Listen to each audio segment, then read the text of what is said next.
Cheers.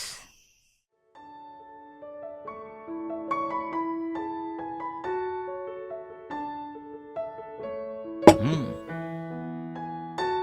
Darling, হুম এমনিতে তো আমরা অনেক মজা করেছি, হুম হুম। কিন্তু অফিসিয়ালি আজ আমাদের প্রথম ফুলশয্যা।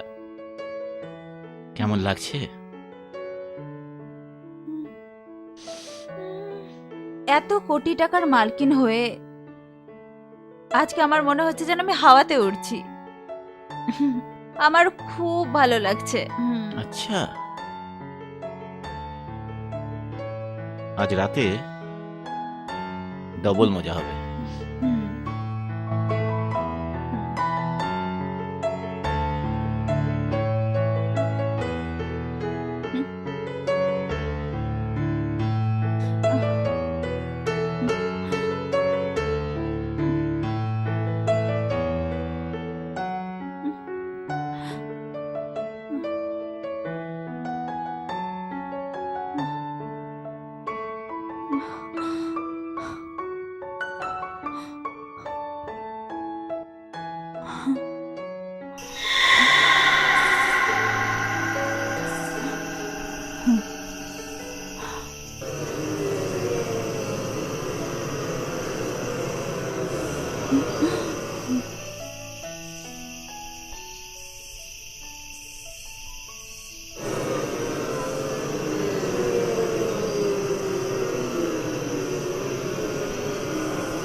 হুম, হুম, হুম।